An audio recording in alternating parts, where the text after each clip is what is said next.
Hello and welcome to the channel. President Tinubu yesterday finished the presidential candidate of the People's Democratic Party, PDP, Al-Haji Atiku Abubakar, at the ongoing presidential election petition tribunal. Tinubu closed his defense against Atiku's petition without calling a single witness, saying there was no point whipping a dead horse. Ultimate smackdown and be that. Subscribe, like, share, and comment. Thank you. Presidential Tribunal. We won't whip a dead horse, says Tinubu. Closes case against Atiku. The All Progressives Congress APC on Wednesday in Abuja closed its case against the election petition of Al-Haji Abubakar Atiku and the People's Democratic Party PDP at the Presidential Election Petition Court PEPC without calling a single witness. Counsel to the APC, Mr. Lateef Fagbemi's son, told the court that there was no need whipping a dead horse, saying the evidence of President Bola Tinubu's sole witness, Senator Okpeyemi Bamidele, was enough to do damage to the petitioner's case. Having taken a sober reflection of the entire case, we have enough evidence and we are not calling any witnesses. We do not intend to whip a dead horse. We announce the closure of the case of the third respondent, the APC, Fagbemi said. Fagbemi took this position after he cross-examined Bamidele, who was Tinubu's star and only witness. Bamidele, who is also a lawyer, told the court that the $460,000 forfeiture judgment tendered in evidence by the petitioners was not strong enough to warrant the nullification of Tinubu's election.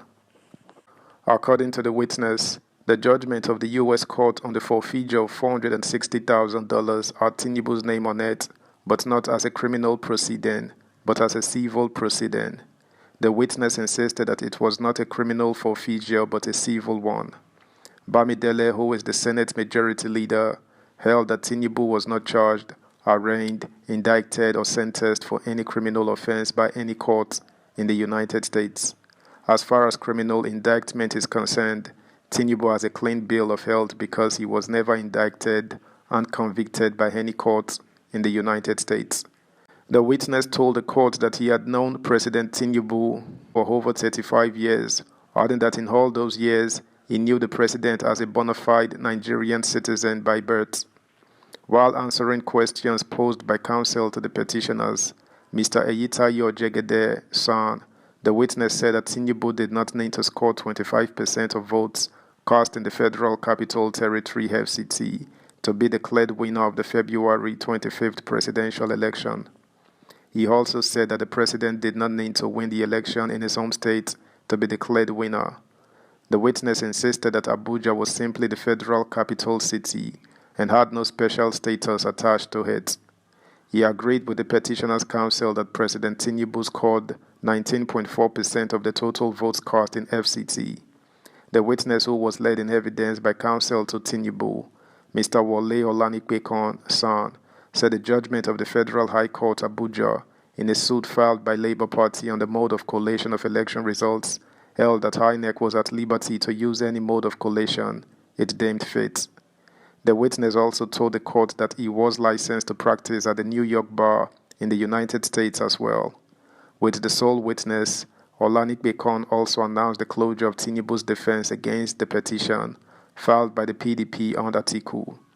The news agency of Nigeria, NAN, reports that the closing of the defense by Tinubu and the APC marks the end of one phase and takes the case filed by PDP and Atiku to its next phase, which is the exchanging of final written addresses among parties and closing arguments. The presiding judge of the five-member panel, Justice Aruna Tsamani, gave the respondents, INEC, APC, and Tinubu 10 days to file their final written addresses, while the petitioners have 7 days to respond, and the respondents have another 5 days to reply on points of law. Justice Tsamani said that the parties will be communicated on the date for the adoption of the final written addresses.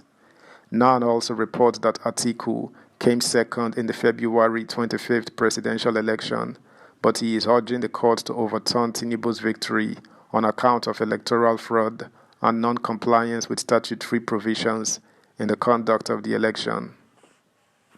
Subscribe, like, share, comment, and please turn the notification bell on. Thank you. Recall that President Bola Tinubu yesterday closed his defense on the two petitions seeking to nullify his election victory.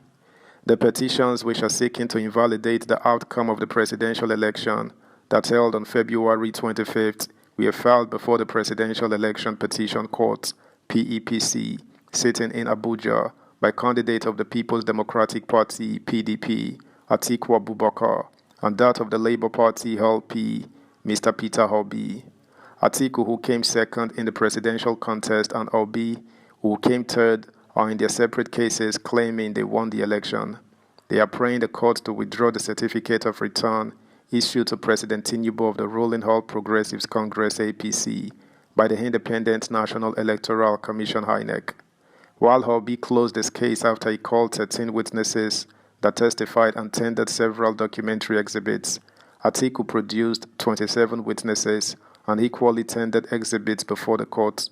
Meanwhile, President Tinubu kick-started the defense of his election victory on Tuesday as he tendered 17 sets of exhibits, including his educational and travel records. At the resumed proceedings yesterday, Tinubu wrapped up his defense in both Obi and Atiku's case with the testimony of only one witness. The witness, Senator Michael Okpeyemi Bamidele, in his evidence, maintained that votes President Tinubu got in Kano State at the end of the presidential election was not properly recorded, insisting that there was a shortfall of about 10,929 votes.